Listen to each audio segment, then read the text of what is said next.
Have you ever felt like the whole world expected you to know who you're really supposed to be, but deep down you had no idea? Maybe you're not lost. Maybe you're just not listening to the one voice that matters most. Your own. In a quiet countryside town called Willowridge, there lived a curious 17-year-old named Leo. Unlike his classmates, Leo wasn't applying to colleges or chasing a clear goal. He had just graduated high school.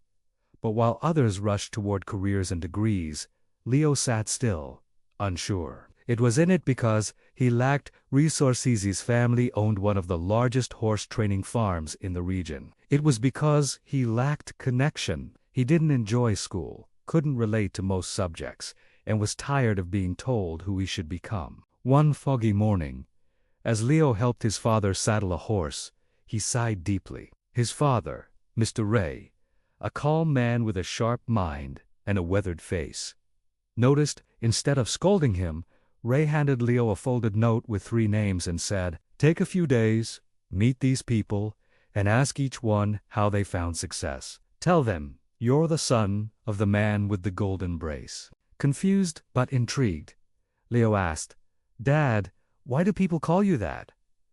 Ray smiled gently. "That's part of the journey. Go. You'll understand soon enough." Leo's first stop was a small farmhouse about 2 miles away. There, he met Mr. Elias, a retired track star known for his resilience. When Leo introduced himself, Elias laughed warmly. "Golden brace? Huh, haven't heard that in a while." Leo asked how Elias became successful. The old man leaned back and said, "I was always near the bottom of the class, 34th out of 36. Couldn't focus in school. But I loved to run, so I ran every morning. Every evening. First year, I was clumsy. Second year, I trained harder. Third year, I competed. Fifth year, I won my first medal." Leo nodded slowly. Elias continued, "People think success is about talent, but it's not. It's about sticking with the one thing that makes your heart race. Mine was running. What's yours?" The second house was sleek and modern. Mr. Benji, the owner of the town's most popular cafe, greeted Leo with a grin. "Ah, Ray's boy. Come in, come in."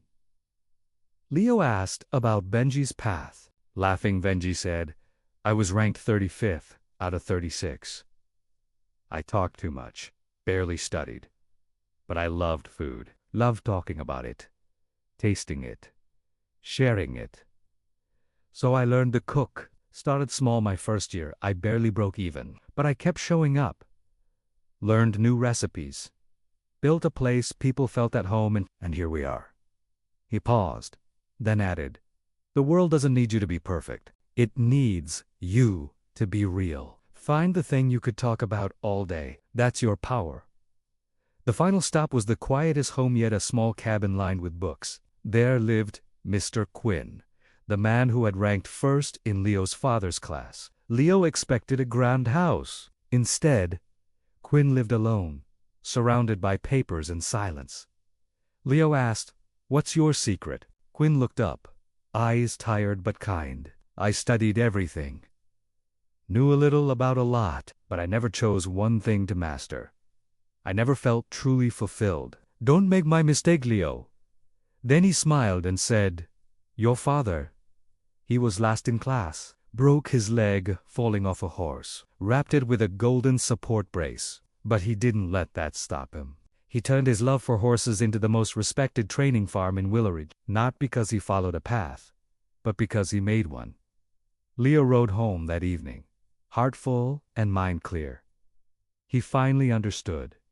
Success isn't about ranking. It isn't about following the crowd. It's about following yourself. So he would train horses like his father, not out of pressure, but out of passion. And he would study animal science, not to impress anyone, but to become better at what he loved. Here's the truth. You already hold the map to your future, but no one else can walk it for you. If you spend your life chasing someone else's dream, you might never meet your own potential. But if you listen closely to your heart, one day, others might follow the road you created. Because people who follow their own path often light the way for others. So why not you?